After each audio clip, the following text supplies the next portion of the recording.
Right now at noon, Freeman Health System is planning to expand its footprint in the 4 states. And our alert days continue with our excessive heat warnings continuing. We'll talk about that forecast coming up. Plus, the stage is set for the first Republican debate of the 2024 presidential race. We hear from the 8 candidates who will take the stage tonight. The 4 states' most watched news starts now. Good afternoon, and thank you for joining us on KOAM News at Noon. I'm Caitlin O'Shaughnessy. In today's top story, Freeman Health System made a big announcement this morning. In a news conference held in Pittsburgh, plans for a brand new hospital were revealed. CEO Paula Baker announced plans for Freeman to build a new 170,000 square foot, 50-bed hospital in Pittsburgh. Baker said the project will cost about $160 million and introduce 50 to 100 new jobs in the area. The exact location was not announced. Freeman officials said the system has not yet acquired land for the new hospital. Currently, Freeman has hospitals in Joplin and Neosho. We'll keep you posted as further details become available. Authorities from an Oklahoma county searched the former home of the BTK serial killer in Park City, Kansas Tuesday. The Osage County Undersheriff said they were following leads on missing people that may relate to the killer by digging up areas at the home. Dennis Rader terrorized the people of Wichita from 1974 to 1991. He gave himself the nickname BTK, which stands for Bind, Torture, and Kill. He was convicted in 2015 for the murders of 10 people. And we now know the identity of the victim from the weekend's Joplin shooting. The shooting happened around 1:30 Sunday morning in the 500 block of Joplin Avenue. Authorities have identified the victim as 21-year-old Keza Clark of Joplin. They say he's in stable condition. JPD is asking anyone with information to come forward. And the Leavitt County Sheriff's Office is investigating the suspicious death of a Parsons police canine.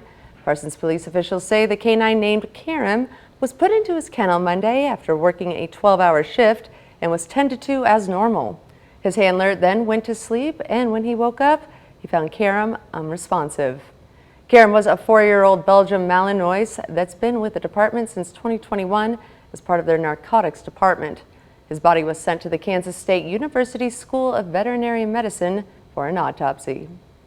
And now let's take it over to Chris Warner, who joins us with a look at the forecast. Yeah, we are continuing alert days through Friday because we have the excessive heat warnings running until Friday from Kansas and Missouri until 10 p.m. Friday. These were originally set to expire at 10 o'clock tomorrow, but unfortunately, Friday looks to be a pretty decent hot one as well, and so that's why these have been extended. And as we've mentioned, Tulsa's still doing the 2-day deal, so the excessive heat warnings in northeast Oklahoma will run until 8 p.m. this evening, and then they'll expire and they'll resume tomorrow at 11 a.m. and run through 8 p.m. Thursday, and I wouldn't be surprised if they come back for an encore performance on Friday as well. Yesterday, look at this, started the day at 80 degrees, and we're supposed to be at 67.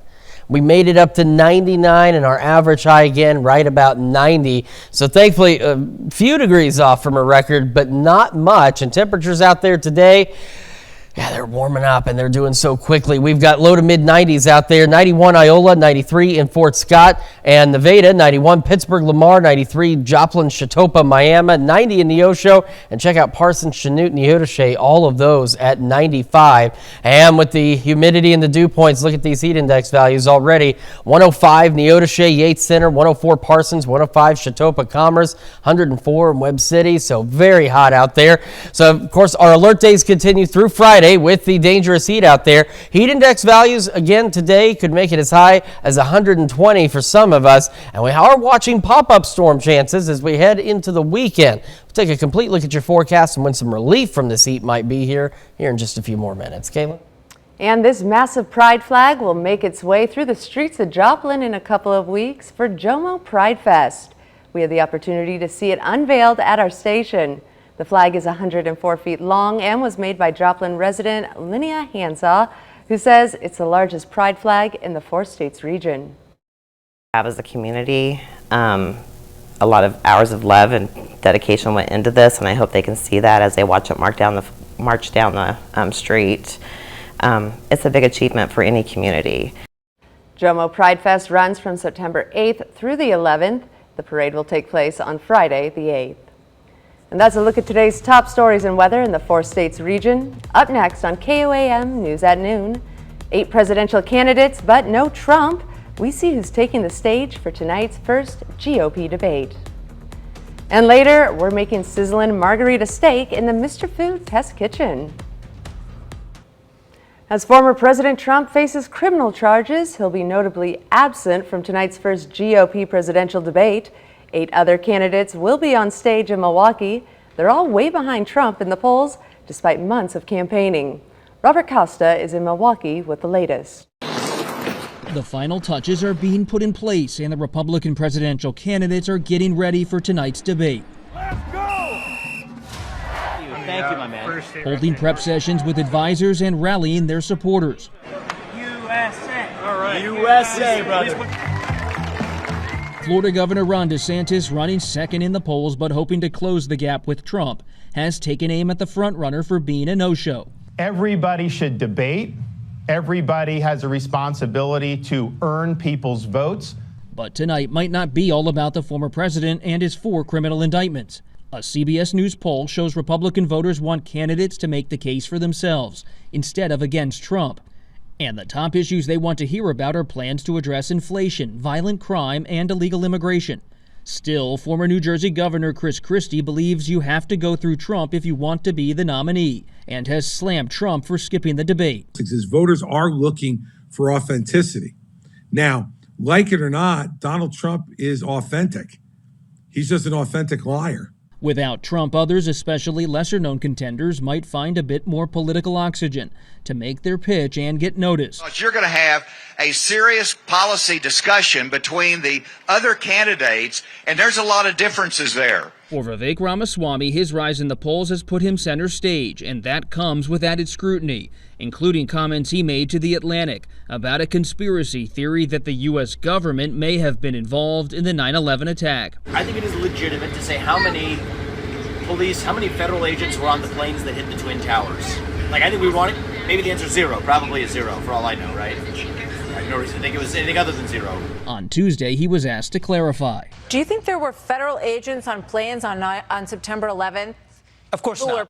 While Trump won't be here in Milwaukee, it will not be a low-key evening for the Trump campaign. Later today, a video of a pre-recorded interview between Trump and former Fox News host Tucker Carlson will be posted online.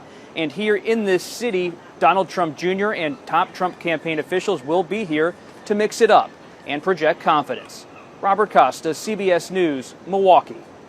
The debate is taking place in Milwaukee, the largest city in Wisconsin, a critical battleground state that Trump flipped in 2016, but President Biden flipped back in 2020.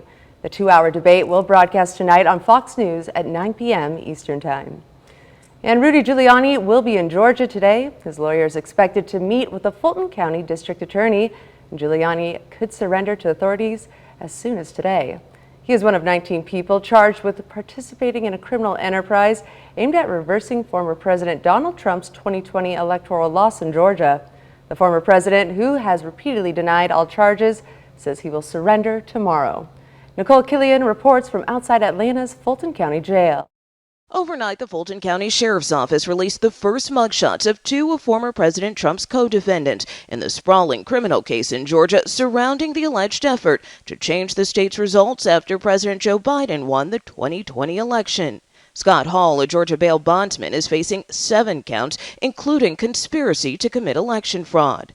John Eastman, one of the alleged architects of the former president's strategy to use false electors, was also booked and released Tuesday. I am confident that when the law is faithfully applied in this proceeding, all of my co-defendants and I will be fully vindicated. So far, a dozen of the 19 co-defendants have secured bond agreements, including the former president, who has a bond set at $200,000 as he continues to deny any wrongdoing. Outside the Fulton County Jail, security is being stepped up as the sheriff warned of a hard lockdown ahead of Trump's expected arrest Thursday night. But a key member of Trump's inner circle, former Chief of Staff Mark Meadows, asked for an extension to surrender, but he was rejected by the DA, who threatened to file warrants for his arrest after 12:30 p.m. Friday.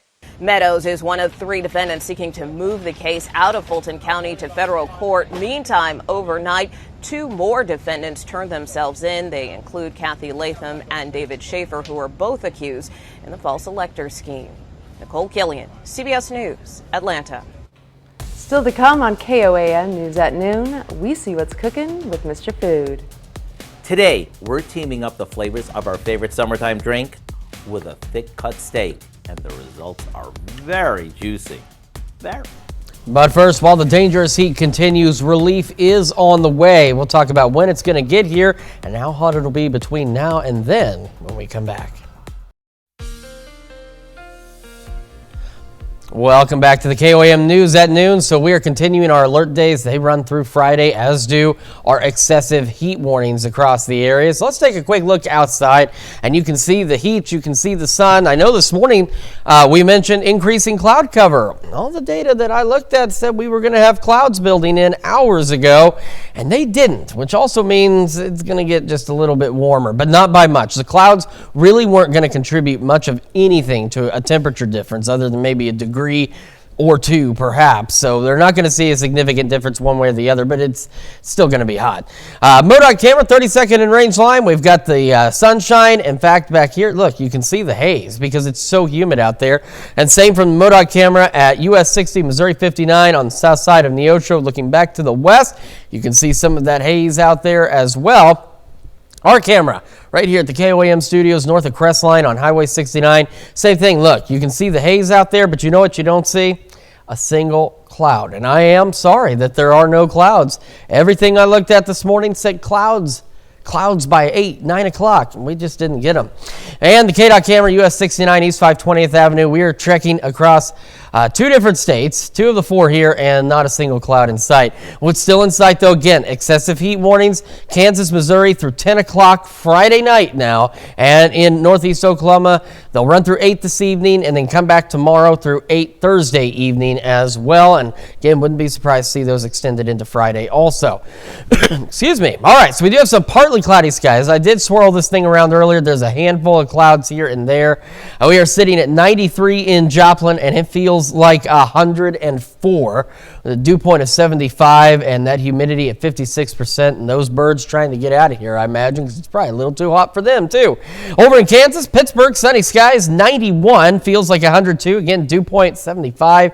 Humidity at 60%. Our dew points are just a wee bit lower across the area, which is helping a little bit, but not significantly enough to make it any better out there. We got 95s, Neodesha, Chanute, and Parsons. 94 in Yates Center, Independence, Sedan. 93 in Fort Scott, Nevada. 92 in Carthage. 90 in Neosho. A little cooler out to the east here. 88 Monette. 89 in Cassville. We got 93 Miami. 94 of Anita and Newada. And then our dew points, again, they're not off by much. Iola, a little bit better at 73. That's still uncomfortable, but it's a little bit better. The rest of us, we got dew points into the mid-upper 70s. And as you head down to the south, especially in northeastern Oklahoma, they're into the low 80s. So again, that takes it off our chart from soupy to absolutely miserable. And once you factor that in, here's our heat index values. Look at Grove.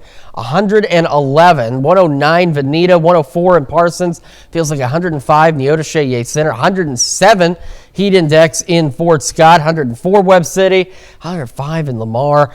Absolutely miserable. And we still haven't reached the peak heating yet, but as we head into the afternoon, that's where we're still going to see these heat index values continue to rise. That's why anywhere from 110 to 120. We go overnight. Again, not a lot of relief. Tomorrow, we're a little bit better. We're looking at 110 to 115. And then as we head into our Friday, same thing, about 105 to 110, maybe a little bit higher than that. And again, here's why. We have this big dome of high pressure. Flow around the high is clockwise. It's drawing in all this moisture, all this heat, and it's reaching as far into the Dakotas out there. So we're still looking at highs today, right around the 99, lower 100s out there, lower 100s through Friday. So the dangerous heat continues.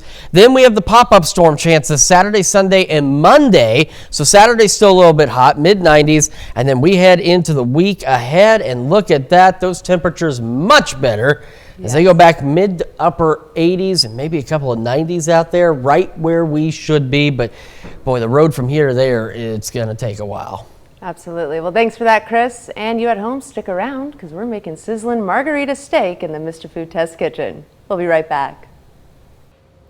It's time now to check in with Howard and the Mr. Food Kitchen staff. Today he's making a recipe that just gives you one more excuse to fiesta. It's called sizzling margarita steak. Take a look. When it comes to making steak, whether it's out on the grill or inside in a skillet or grill pan, there's only so many ways to change it up. At least that was the case before we came up with a new twist that has everyone in our test kitchen talking. Plus, it's perfect for Margarita Mondays. All we do is place a few strip steaks in a glass baking dish or a resealable plastic bag and top it with a can of frozen margarita mix that we've thawed. You see, the tartness in the mix gives them a fresh, summery taste while they marinate. Right before cooking these, we drain them and sprinkle both sides with some coarsely ground pepper.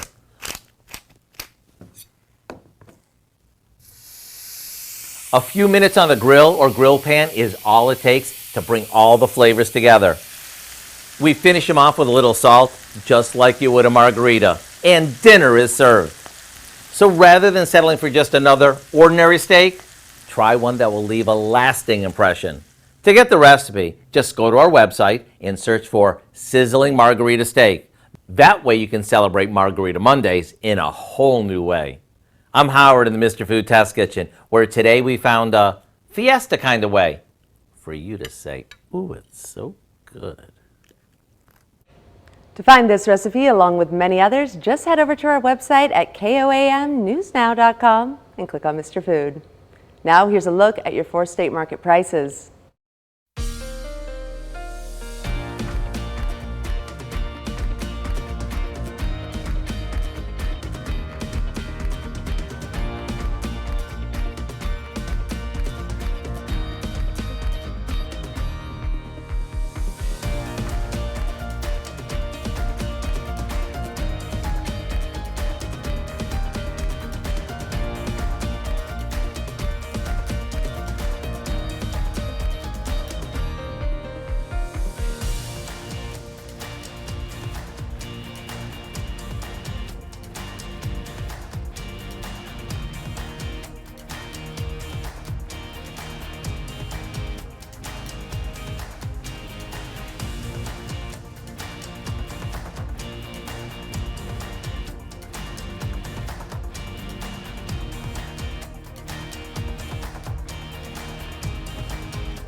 All right, alert days and excessive heat warnings continue through Friday with dangerous heat out there. Still hot Saturday, but then we get those pop-up storms Saturday, Monday, and Tuesday. Saturday, Sunday, and Monday. Goodness, we need more rain. But after that, temperatures get much more manageable. Upper 80s and some low 90s out there. All right, we'll be sure to stay hydrated for that one. For sure. Well, Dal, what do you have for us this evening? Well, a lot coming up at 5. For starters, a big night for the GOP. We're going to take a look at what's at stake as 8 candidates prepare for the first presidential primary debate. Plus, more details on Freeman Health System announcing a new hospital coming to Pittsburgh. And grants awarded to some Bourbon County, Kansas entrepreneurs to increase long-term success. Hope you join us for those stories. A lot more, of course, it's coming up on KOAM News at 5. All right, and that's the news for now. Thank you for joining us for the KOAM News at Noon. We'll see you right back here this afternoon.